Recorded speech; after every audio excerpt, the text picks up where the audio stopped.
बिस्मिल्लाहिर्रहमानिर्रहीम। अस्सलाम वालेकुम। लाहौर हाई कोर्ट से एक फ़ैसला आया था जो कि तहरीक लब्बैक के हक़ में आया था। उस फैसले में तमाम फैक्ट्स को, तमाम इस केस की तफसीलात को बयान किया गया था और हर किरदार के बारे में लिखा गया था कि किसके बारे में क्या इल्ज़ाम लगाया गया है, वो इल्ज़ाम साबित हुआ है या नहीं हुआ।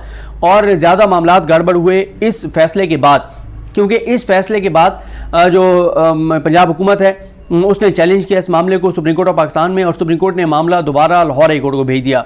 लेकिन आज क्योंकि नज़रसानी बोर्ड के सामने मामला जाना था, लेकिन आज नज़रसानी बोर्ड की समाअत नहीं हो सकी और उसका बड़ा इम्कान था कि उससे कोई बड़ा ब्रेक थ्रू हो सकता है। लेकिन मैं आपको अगर ये फैसले का मतन बताऊं, इसके चंद पैराग्राफ्स जो हैं उसमें ही जो लाहौर हाई कोर्ट के जज हैं जस्टिस तारिक सलीम शेख साहब, उन्होंने सारे मामले को बयान कर दिया है। और वो मुतल्लिका पैराग्राफ्स जो ये स्टोरी बनाई है आबिद अली रहनी साहब ने, वो मैं आपके सामने रखता हूँ तो आपको अंदाज़ा हो जाएगा कि असल में मामला है क्या।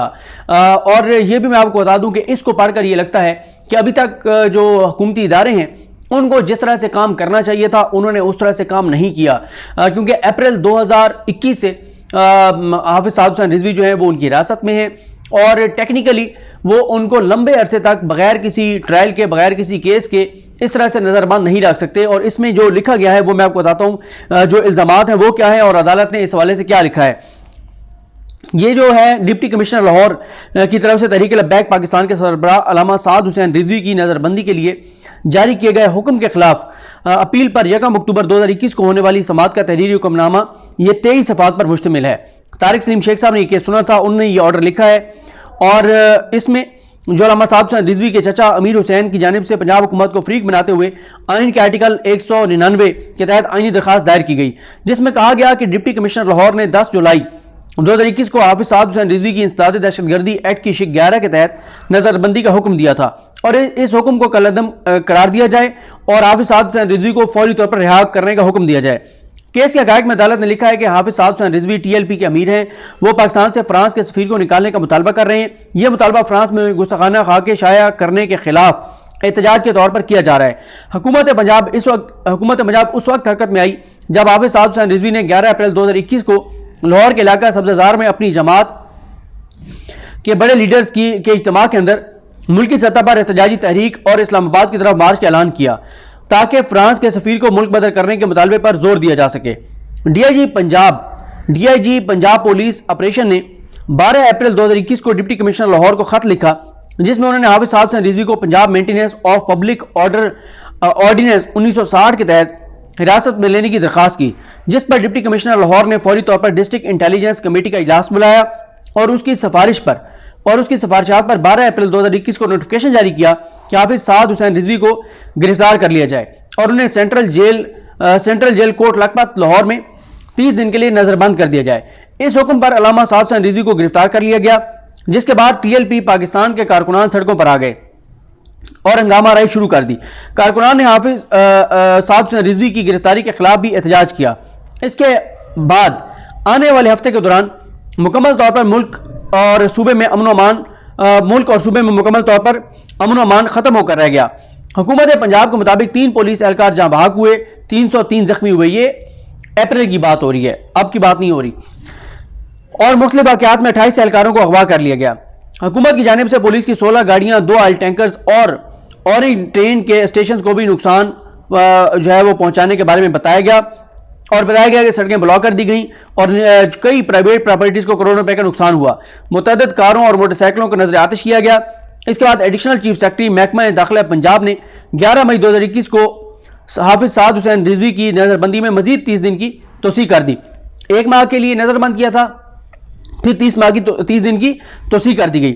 अदालत ने अपने फैसले में लिखा है कि दरखास्त गुजार अमीर हुसैन जिन्होंने ये रिट पिटीशन हाई कोर्ट में दायर किया है वो साद हुसैन रिजवी के चचा हैं। उनकी पहली रिट पिटीशन 24 मई 2021 को खारिज कर दी गई थी। उसके बाद महकमा दाखिला पंजाब ने मजीद नजरबंदी में तोसी की, तो ये तोसी 30 दिन के लिए की गई। इस तोसी के बाद MPO के तहत 90 दिन हिरासत में रखने का जो दौरानिया था वो पूरा हो गया, यानी MPO के तहत 90 दिन तक उनको हिरासत में रखा जा सकता था, जो कि पूरा हो गया। फैसले के पैराग्राफ नंबर 3 में अदालत ने लिखा है कि आइन के आर्टिकल 10 में वाज़ेह किया गया है कि किसी भी शख्स को एहतियाती तौर पर नजरबंदी में सिर्फ जो प्रिवेंटिव डिटेंशन है उसमें सिर्फ 90 दिन तक उसको हिरासत में नजरबंद रखा जा सकता है। उसके बाद उस शख्स का केस रिव्यू बोर्ड देखेगा। आइन की शिक दास की रोशनी में पंजाब हुकूमत ने सूबाई नजरसानी बोर्ड के सामने एक रेफरेंस पेश किया। यह नजरसानी बोर्ड लाहौर हाई कोर्ट के 3 फाजिल जजेस पर मुश्तमिल था। इस बोर्ड ने अपनी राय दी कि साद हुसैन रिजवी को मजीद नजरबंदी में रखने की कोई मुनासिब वजह मौजूद नहीं है, यानी हुकूमती इदारे लाहौर हाई कोर्ट के सामने अपना केस साबित ना कर सके, जिस बुनियाद पर जो रिव्यू बोर्ड था उन्होंने कहा कि जी आप इनको मजीद नजरबंदी में नहीं रख सकते। 2 जुलाई 2021 को नजरसानी बोर्ड ने सूबाई हुकूमत की तरफ से साद हुसैन रिजवी की नजरबंदी में तोसी की दरखास्त को मुस्तरद कर दिया और हदायत की कि साद हुसैन रिजवी को फौरी तौर पर रिहा किया जाए। पंजाब हुकूमत ने नजरसानी बोर्ड के इस ऑर्डर को किसी अदालत के सामने पेश नहीं किया, यानी जब उनको अप्रैल से में गिरफ्तार किया, मई जून जुलाई जब 90 दिन पूरे हो गए और रिव्यू बोर्ड ने कहा जी आप उनको रिहा कर दें, तो उस ऑर्डर को, जो रिव्यू बोर्ड का ऑर्डर था, उसको उनको चैलेंज करना चाहिए था, किसी अदालत में लेके जाकर कि जी रिव्यू बोर्ड, क्योंकि वो इंतजामी साइड होती है, कि रिव्यू बोर्ड ने गलत फैसला किया और हम इसके खिलाफ आए हैं। पैराग्राफ नंबर 4 में लिखा गया है कि हाफिज साद हुसैन रिजवी की नजरबंदी के 90 दिन 10 जुलाई 2021 को पूरे हो गए। ये मुद्दत पूरी होने से कबल डिप्टी कमिश्नर लाहौर ने इंसदाद दहशतगर्दी एक्ट की दफा 33 के तहत एक नया हुक्मनामा जारी किया, जिसमें उन्होंने मजीद 3 माह के लिए साद हुसैन रिजवी की नजरबंदी की इजाजत दे दी। पैराग्राफ नंबर 5, इसमें अदालत ने लिखा है कि यह बताना जरूरी है कि 13 जुलाई 2021 को साद हुसैन रिजवी की तरफ से सेक्रेटरी महकमा दाखिला हुकूमत पंजाब से रिव्यू किया गया, लेकिन उस पर सेक्रेटरी दाखिला ने कोई फैसला ना किया। यानी एक तरफ नजरसानी बोर्ड का फैसला आ गया, उसको चैलेंज नहीं किया गया, दूसरी तरफ जो दरखास्त दी साद हुसैन रिजवी के चचा ने, जो पंजाब हुकूमत का महकमा दाखिला है उसको, जो होम डिपार्टमेंट है उसको, उस पर भी उन्होंने कोई फैसला ना किया। साद हुसैन रिजवी को 2 सितंबर 2021 को आगाह किया गया कि उसकी तरफ से दी गई दरखास्त नाकाबिल समाअत है और उन्हें तजवीज़ दी गई कि वो मुतलका फोरम से रजू करें, कि उन्हें कहा गया कि आपकी दरखास्त काबिल समाअत ही नहीं है। ये जुलाई में उन्होंने दी थी और 2 सितंबर को उनको आगाह किया गया। पैराग्राफ नंबर 6, इसमें अदालत ने लिखा कि जब यह रिट पिटीशन रेगुलर समाअत के लिए मुकर्रर हुई तो इस अदालत ने कहा कि इस मामले में वफाक पाकिस्तान की नुमाइंदगी जरूरी है, जिस बुनियाद पर दरखास्त गुजार को हदायत की गई कि इस दरखास्त में वफाक को फरीक नंबर 3 के तौर पर शामिल करें। इस अदालत ने यह महसूस किया है कि इस मुकदमे में आइन की तशरीह का सवाल उठाया गया है। इस बुनियाद पर अदालत ने अटॉर्नी जनरल पाकिस्तान और एडवोकेट जनरल पंजाब को नोटिस जारी किए। पैराग्राफ नंबर 7 में बताया गया है कि तमाम जो जवाब हैं वो भी रिकॉर्ड पर लाए गए हैं। पैराग्राफ नंबर 8 में अदालत ने फ्रीकैन के दलाइल को शामिल किया है। अदालत ने लिखा है कि दरखास्त गुजार के वकील बुरहान मुअज़्ज़म ने मलिक ने मौक़िफ़ अपनाया कि डिप्टी कमिश्नर का हुक्म सिरे से मौजूद ही नहीं है, क्योंकि महकमा दाखिला का 10 जुलाई 2021 का लेटर आने के बाद डिप्टी कमिश्नर से ऐसा हुक्म जारी करने का इख्तियार ले लिया गया था। मेरिट पर दलाइल देते हुए जब 90 दिन पूरे हो गए, अब उसका इख्तियार ही नहीं था सेक्रेटरी जो दाखिला है उसका, महकमा दाखिला का लेटर आने के बाद डिप्टी कमिश्नर का जो है ऐसा कोई इख्तियार नहीं था, उनसे ये इख्तियार ले लिया गया था मेरिट पर, क्योंकि वो रिव्यू बोर्ड का भी आ गया था फैसला। उसके बाद उन्होंने कहा कि मेरिट पर दलाइल देते हुए दरखास्त गुजार के वकील का कहना था कि साद हुसैन रिजवी मुहिब वतन पाकिस्तानी और मुसलमान है, वो नबी करीम सल्लल्लाहु अलैहि वसल्लम से प्यार करते हैं और ये उनका कानूनी हक है कि अगर कोई नबी करीम सल्लल्लाहु अलैहि वसल्लम की शान में गुस्ताखी करे तो उसके खिलाफ एहतजाज करे। साद हुसैन रिजवी अपने बुनियादी हकूक से तजावुज़ नहीं कर रहे और इसके खिलाफ ऐसी कोई शहादत मौजूद नहीं कि उसने अपने बुनियादी हकूक से इनराफ किया है, और ना ही उसने अपनी पार्टी के कारकुनान को उकसाया, ना ही उसने कारकुनान को हंगामा राई की हिदायत की, क्योंकि उनका यह था कि साद हुसैन रिजवी तो पहले ही गिरफ्तार हो गए थे, हंगामा राई बाद में हुई, तो आप इसका जिम्मेदार साद हुसैन रिजवी को कैसे करार दे सकते हैं। उसके बाद वकील ने दलाइल में कहा कि सूबाई नजरसानी बोर्ड ने पंजाब हुकूमत की साद हुसैन रिजवी की नजरबंदी में तोसी की दरखास्त मुस्तरद कर दी थी। वकील ने मजीद कहा कि नजरसानी बोर्ड के फैसले के बाद साद हुसैन रिजवी को एमपीओ के तहत हिरासत में रखना गैर कानूनी है। वकील का कहना था कि डिप्टी कमिश्नर की तरफ से साद हुसैन रिजवी को हिरासत में रखने का हुक्म बदनीयती पर मबनी है, कि यानी जब रिव्यू बोर्ड ने कह दिया कि आप इनको रिहा कर दें तो फिर ये कैसे उनको मजीद जो है वो हिरासत में रख सकते हैं। पैराग्राफ नंबर 9, इसमें अदालत में लिखा है कि डिप्टी अटॉर्नी जनरल पाकिस्तान ने दलाइल में मौक़िफ़ अपनाया कि साद हुसैन रिजवी शोला बयान खतीब हैं और उनका अपनी पार्टी वर्कर्स पर गहरा असर और रसूख है। साद हुसैन रिजवी को गिरफ्तार करने की वजह उसका वो मनसूबा था जिसमें उन्होंने इस्लामाबाद की तरफ मार्च करने का फैसला किया था, लेकिन पुरतशद्दुद मुजाहरे पूरे सूबे में देखे गए। इन खतरनाक सरगर्मियों को देखते हुए वफाकी हुकूमत ने इंसदाद दहशतगर्दी एक्ट की शिक 11 के तहत तहरीक लब्बैक पाकिस्तान को कलअदम जमात करार दिया। इस हुक्म को अभी तक चैलेंज नहीं किया गया। डिप्टी अटॉर्नी जनरल ने मजीद कहा कि वफाकी हुकूमत ने मुसद्दका इंटेलिजेंस रिपोर्ट की रोशनी में डिप्टी कमिश्नर के हुक्म की हमायत की है, क्योंकि रिपोर्ट से जाहिर होता है कि अगर साद हुसैन रिजवी को रिहा किया गया तो वह खतरनाक सूरत हाल पैदा कर सकते हैं। पैराग्राफ नंबर 10, इसमें अदालत ने लिखा है कि एडवोकेट जनरल पंजाब में ने साद हसन रिजवी और यानी नहीं, वो उन्होंने उसका लिखा है कि जो एडवोकेट जनरल पंजाब हैं उन्होंने ये दरख्वास्त की है कि साद हुसैन रिजवी के चचा की जानिब से जो दरख्वास्त दायर की है उसको मुस्तरद किया जाए। यह दरख्वास्त नाकाबिल समाअत है क्योंकि साद हुसैन रिजवी ने इंतजामी अथॉरिटी से मिलने वाला रिलीफ हासिल नहीं किया। एडवोकेट जनरल पंजाब ने मौक़िफ़ अपनाया कि डिप्टी कमिश्नर लाहौर की तरफ से जारी किया गया हुक्म बिल्कुल कानूनी था। इस हवाले से एडवोकेट जनरल पंजाब ने मुस्तफ़ा इम्पैक्स केस का हवाला भी दिया। एडवोकेट जनरल पंजाब ने कहा कि जो सूरत हाल बन चुकी थी उसमें साद रिजवी की नज़रबंदी नागुज़ीर हो गई थी। वो अवामी अमन और मुल्क की सिक्योरिटी के लिए खतरा बन चुके थे। इस बुनियाद पर वफाकी हुकूमत ने उसकी जमात तहरीक लब्बैक को इंसदाद दहशतगर्दी एक्ट के तहत ममनुआ जमात करार दिया। एडवोकेट जनरल ने मजीद कहा कि तहरीक लब्बैक पाकिस्तान के दूसरे लीडर्स थे और साद हुसैन रिजवी की रिहाई के जो दीगर रहनुमा हैं वो साद हुसैन रिजवी की रिहाई के मुंतज़िर हैं ताकि वो नया लाएअमल तैयार कर सकें। वो तमाम मिलकर पार्टी वर्करों को उकसाकर अमन अमान की सूरत हाल खराब करना चाहते हैं। पैराग्राफ नंबर 11, अदालत ने अपने फैसले में लिखा है कि कानून और दायरा इख्तियार के हवाले से लिखा है अदालत ने कानून और दायरा इख्तियार के हवाले से लिखा है कि मुल्क का कानून तमाम शहरियों के लिए यकसा सलूक का हुक्म देता है और इख्तियारात के गलत इस्तेमाल से रोकता है। जाती आज़ादी हर इंसान का बुनियादी हक है। कोई भी हुकूमत किसी भी शहरी को उसके बुनियादी हक से महरूम नहीं कर सकती। यही कानून की हुक्मरानी का नजरिया है। शख्सी आज़ादी जो है वो अनक्वालिफाइड हक नहीं है। जो है गैर मामूली हालात में रियासत किसी शख्स पर पाबंदी लगा सकती है जिसको प्रिवेंटिव डिटेंशन कहा जाता है। अच्छा, ये यहां तक ये लिखा गया है।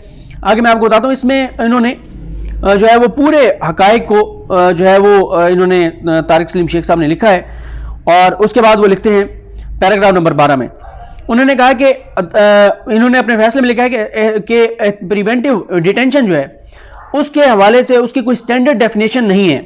अदालत ने एहतियाती हिरासत के हवाले से इंटरनेशनल कमेटी बराए रेड क्रॉस की तरफ से की गई तशरीह को भी फैसले का हिस्सा बनाया है। आगे पैराग्राफ नंबर 13 से 25 तक जो है उसमें प्रिवेंटिव डिटेंशन के हवाले से जो कवानीन हैं, जो तारीफें हैं, उनका हवाले से लिखा गया है। अब आ जाए पैराग्राफ नंबर 26 पे।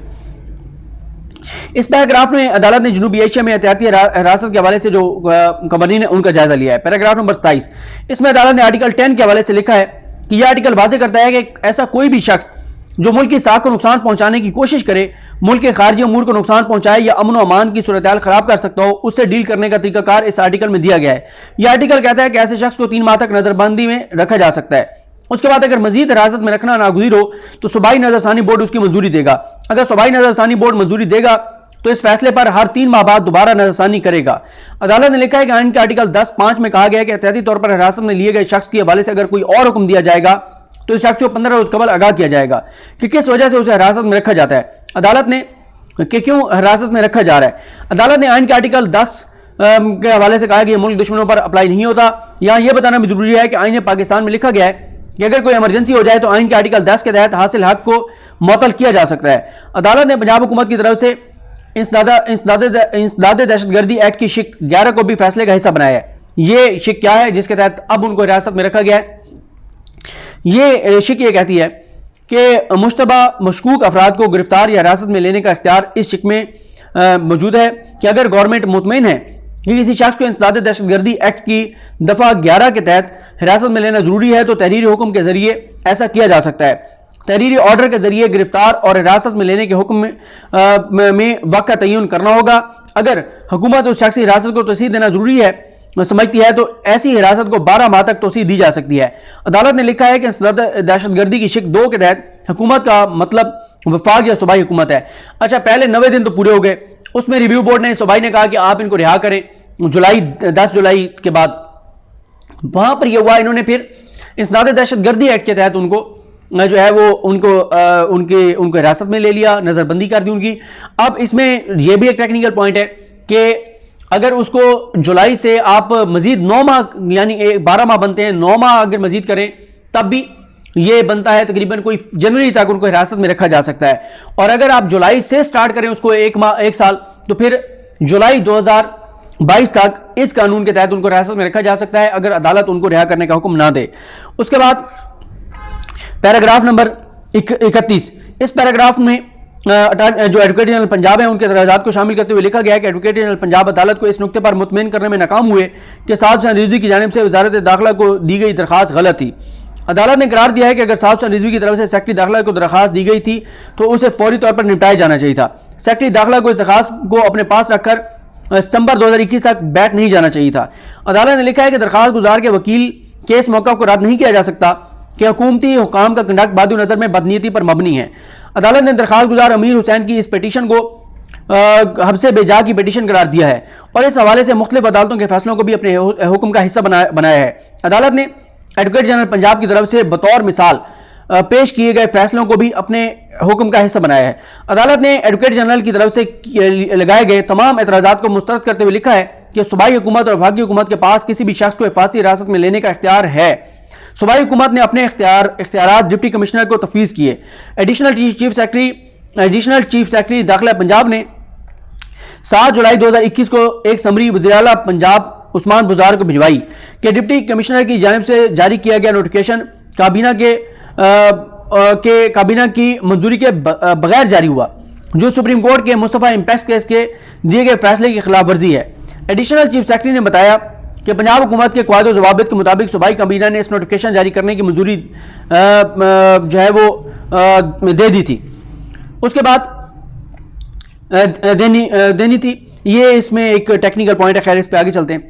अदालत ने पैराग्राफ नंबर 41 में लिखा है कि वज़ीर-ए-आला पंजाब ने 8 जुलाई 2021 को समरी की मंजूरी दी। इस अमल में आगे बढ़ने से पहले यह देखना जरूरी है कि काबीना किस तरह काम करती है और इसको किस तरह इसकी मंजूरी देनी चाहिए थी। अदालत ने पंजाब हुकूमत के क़वायद और ज़वाबित की शिक 25 को अपने हिस्से का हुक्म का हिस्सा बनाते हुए लिखा है कि काबीना का एक इजलास में बहस के बाद, काबीना के किसी भी इजलास में किसी भी मामले पर बहस के बाद फैसला दिया जाता है। लेकिन उन्होंने कहा कि इसमें यह क्या हुआ कि और अगर काबीना का इजलास ना हो तो वज़रा के माबैन सर्कुलेशन के जरिए समरी पर राय ली जाती है, सर्कुलेशन के जरिए भेजी जाती है वज़रा को समरी और वो उसके ऊपर अपनी राय दे देते हैं अगर काबीना का इजलास ना हो रहा हो, या काबीना की कमेटी की मीटिंग में इस पर बहस की जाती है। अदालत ने हुकूमत पंजाब के रूल 25 और 27 को भी अपने हुक्म का हिस्सा बनाया है, जिसमें काबीना से मंजूरी लेने के तरीक़ाकार के हवाले से बिल्कुल वाज़ेह बताया गया है। चीफ सेक्रेटरी को जो समरी भिजवाई गई उसमें उसकी मंजूरी किस तरह ली जाएगी, सर्कुलेशन के जरिए ली जाएगी, और अगर कोई जो है वो वजीर राय नहीं देता वक्त पर तो चीफ सेक्रेटरी जो है वो दीगर वज़रा की राय मिलने पर उसको काबीना का फैसला तस्वुर करेगा। रूल 27 में लिखा गया है कि अगर वज़ीर-ए-आला की हदायत करे कि वज़रा की अक्सरियत की सिफारिश को काबीना का फैसला तस्वुर किया जाए तो चीफ सेक्रेटरी रूल 28 के तहत इस पर कार्रवाई करेगा। ताहम अगर वज़ीर-ए-आला हदायत करता है कि मुतल्लिका मामला काबीना के इजलास में ज़ेर बहस लाया जाएगा तो सेक्रेटरी वज़रा की तरफ से आने वाली राय ज़िमनी समरी के जरिए सर्कुलेट करेगा। पैराग्राफ नंबर 43 में अदालत ने लिखा है कि एडवोकेट जनरल पंजाब की तरफ से इस अदालत में जमा कराई गई दस्तावेजात जाहिर करती हैं कि इस केस में पंजाब रूल्स ऑफ बिजनेस को फॉलो नहीं किया गया। यह देखा गया है कि चीफ सेक्रेटरी ने क़वायद के तहत सूबाई वज़रा को जवाब देने के लिए 2 रोज़ का वक्त मुकर्रर किया और सर्कुलर 28 जुलाई 2021 को जारी किया गया। कुछ वज़रा ने अपनी राय 2 दिन में दे दी जबकि दीगर ने 3 दिन बाद इस पर राय दी। अदालत ने लिखा है कि पंजाब काबीना में 36 वज़रा हैं, जिनमें से सिर्फ 19 वज़रा ने जवाब दिया, जिनमें से सिर्फ 3 वज़रा ने समरी पर अप्रूव्ड लिखा, जबकि बाकी तमाम वज़रा ने सर्कुलर पर सिर्फ अपने दस्तखत किए और वापस भिजवा दिया। अदालत ने लिखा है कि पंजाब हुकूमत के क़वायद हैं जो उसकी शिक है 27, उसके मुताबिक तमाम वज़रा को अपनी राय देनी चाहिए थी, जिससे यह जाहिर होता हो कि उन्होंने अपना माइंड अप्लाई किया और उनके सामने जो मामला रखा गया है उस पर फैसला की वजूहात भी लिखें। इन हालात में कानून के मुताबिक समरी की मंजूरी के हवाले से कोई सिफारिश नहीं दी गई। अदालत ने लिखा है कि वज़ीर-ए-आला पंजाब ने प्री मेजोर हदायत की कि यह वज़रा की अक्सरियत का फैसला है, क्योंकि वज़रा ने 3 ने अप्रूव्ड लिखा, बाकी ने दस्तखत किए, 36 में से 19 की यानी 19 ने जवाब दिया, उनमें से 3 ने अप्रूव्ड लिखा, बाकी जो 16 थे उन्होंने सिर्फ दस्तखत किए। तो इसको कैसे आप अक्सरियत का फैसला कह सकते हैं, क्योंकि उन्होंने रीजनिंग ही नहीं दी वज़रा ने कि क्यों वो इस फैसले को अप्रूव कर रहे हैं। उसके बाद उन्होंने कहा कि और इसको काबीना का फैसला तस्वुर किया जाए, कैसे वो काबीना का फैसला तस्वुर किया जा सकता है। उसके बाद फैसले में लिखा गया है कि काबीना विंग ने वज़रा में 8 जुलाई 2021 को समरी सर्कुलेट की। अगर यह तस्वुर कर लिया जाए कि इस समरी पर 2 रोज में जवाब आ भी गया तो वज़ीर-ए-आला इस समरी पर 10 जुलाई को कार्रवाई नहीं कर सकते थे, अदालत ने लिखा है कि हुकूमत पंजाब ने इस केस में सूबाई हुकूमत के कवायद व ज़वाबित की सरी खिलाफवर्जी की है, क्योंकि कवायद व ज़वाबित पर उनकी रूह के मुताबिक अमल नहीं किया गया। अदालत ने फैसले में लिखा है कि एडवोकेट जनरल पंजाब ने मौक़िफ़ अपनाया कि ऐसी सूरत हाल में वज़ीर आला पंजाब के लिए ज़रूरी नहीं है कि वह हर मामला काबीना के इल्म में लाए, जबकि रूल 24 ये कहता है कि हर मामला फैसले के लिए काबीना के सामने रखा जाएगा। एडवोकेट जनरल पंजाब ने यह भी दलील दी कि 24 फरवरी 2021 को जारी किए गए हुक्म की मंजूरी के बाद भी मंजूरी भी बाद में दी गई, इसलिए यह वाज़ेह है कि 10 जुलाई 2021 के जारी करदा खात्मे अगर नकाइस हैं तो उनको नजरअंदाज किया जा सकता है। अदालत ने कहा कि यह दलील बेसूद है, क्योंकि वज़ीर आला ने यह मामला काबीना को भिजवाया और यह मामला कायदा नंबर 24 के तहत भिजवाया गया था। अदालत ने अपने फैसले के पैराग्राफ नंबर 46 में लिखा है कि अगर एक दफ़ा वज़ीर आज़म जो है वो या वज़ीर आला कोई मामला काबीना को भिजवा दे तो उसके पास वो मामला वापस लेने का इख्तियार नहीं रहता। अगर केस वापस लेना चाहें तो इसके लिए ठोस वजूहात होना जरूरी है और वो वजूहात तहरीरी तौर पर देना होंगी। अदालत ने लिखा है कि इस केस में अगर यह अख्ज़ कर लिया जाए कि माइंड अप्लाई करने के बाद यह मामला काबीना को भिजवाया गया तो इस सतह पर यू टर्न लेने की इजाज़त नहीं दी जा सकती। उसके बाद पैराग्राफ नंबर 47 और 48 और 49 ये आखिरी 3 पैराग्राफ हैं। इसमें लिखा गया है कि नज़रबंदी का अदालत ने नज़रबंदी का मेरिट पर जायजा लेते हुए लिखा है कि साउथ चांद रिजवी को एमपीओ के तहत 12 अप्रैल 2021 को तहवील में लिया गया और यह हिरासत 30 दिन के लिए थी, लेकिन इनकी हिरासत में 2 दफ़ा तोसी की गई। वो 3 माह तक हिरासत में रहे। 25 मार्च 2021 को पंजाब हुकूमत ने एमपीओ की शिक 13 के तहत और आइन के आर्टिकल 10 की झेली शिक 4 के तहत सूबाई नजरसानी बोर्ड के सामने रेफरेंस दायर किया, जिसमें 3 माह में तोसी की इस्तदा की गई। पंजाब हुकूमत की तरफ से 8 वजूहात की बिना पर नज़रबंदी में तोसी की दरखास्त की गई थी। नजरसानी बोर्ड ने इन तमाम 8 वजूहात का एक एक करके जायजा लिया और सिक्योरिटी एजेंसीज के खदशात को सामने रखते हुए यह फैसला किया कि कोई ऐसा मवाद मौजूद नहीं है जिससे साउथ चांद रिजवी की मजीद हिरासत का कोई जवाब पैदा होता हो। अदालत ने फैसले में लिखा कि नजरसानी बोर्ड ने 2 जुलाई 2021 को सूबाई हुकूमत की दरखास्त मानने से इनकार कर दिया और हदायत की कि साउथ चांद रिजवी को रिहा किया जाए। रिहाई में नाकामी पर सूबाई हुकूमत ने इंसदाद दहशतगर्दी एक्ट की शिक 11 के तहत साउथ चांद रिजवी को दोबारा हिरासत में ले लिया। अदालत ने लिखा है कि कानूनी तौर पर बात करें तो अगर किसी शख्स को सूबाई कानून के तहत हिरासत में रिहा कर दिया जाए तो इसको दोबारा वफाकी कानून के तहत हिरासत में लिया जा सकता है, लेकिन इस केस में यह देखा गया है कि डिप्टी कमिश्नर का मुतनाज़ हुक्म जिन वजूहात की बुनियाद पर जारी किया गया, जिनको सूबाई नजरसानी बोर्ड ने मुस्तरद कर दिया था, ऐसा जवाब सिर्फ इस सूरत में जवाब पेश किया जा सकता था जब कोई नई वजूहात सामने आई, यानी जिन वजूहात पे सूबाई कवानीन के तहत उनको हिरासत में लिया गया था उनको जब रिव्यू बोर्ड ने मुस्तरद कर दिया, उन्हीं वजूहात के बुनियाद पर वफाकी कवानीन के तहत हिरासत में नहीं लिया जा सकता था।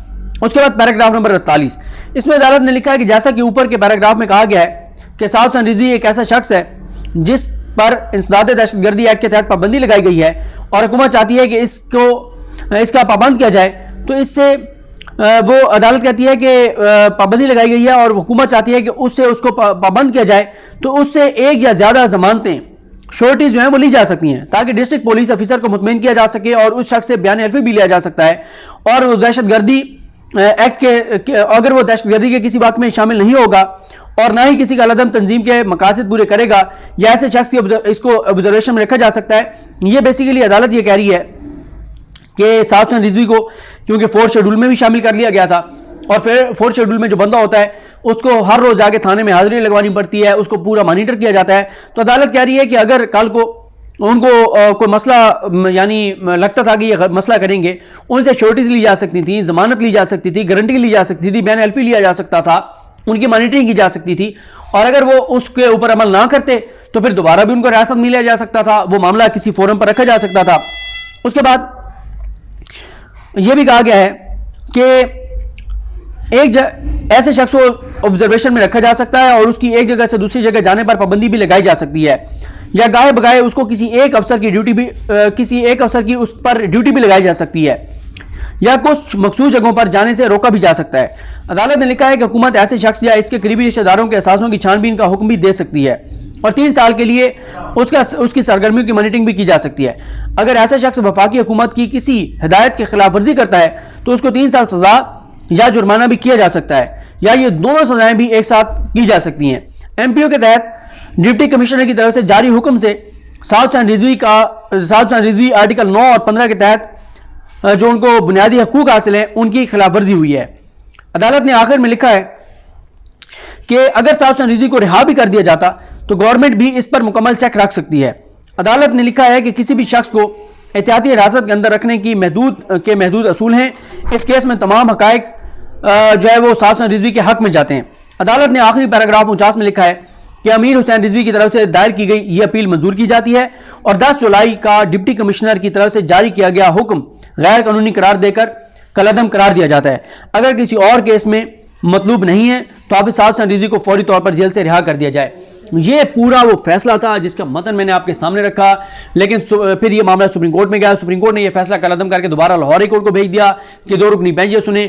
लेकिन इसमें आपने देखा कहाँ कहाँ पे हुकूमती इदारों ने जो है वो उस तरह से काम नहीं किया जैसा उनको करना चाहिए था, जिस वजह से जाहिर है ये सारा मैस जो है वो क्रिएट हुआ।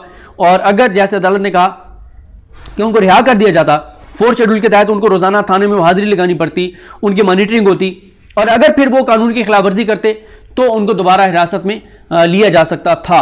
और अगर उनको एक बार रिहा किया जाता और वो दोबारा कुछ ऐसा करते गलत और फिर हुकूमत उनको गिरफ्तार करती तो हुकूमत का केस बहुत मजबूत होता, हुकूमती इदारों का केस बहुत मजबूत होता। लेकिन इसमें तो यही नजर आ रहा है कि कोई हुकूमती इदारों के जो पॉइंट्स थे उन पॉइंट्स को बहरहाल वो कहीं पे भी साबित नहीं कर सके। तो बहरहाल नेक्स्ट वीडियो में अपडेट्स पे बात करेंगे क्या क्या सूरत हाल है इस वक्त, आज तक क्या सूरत हाल है। मुझे अपनी दुआ में याद रखें। लग रही हम कामी नासरो। अल्लाह हाफिज़।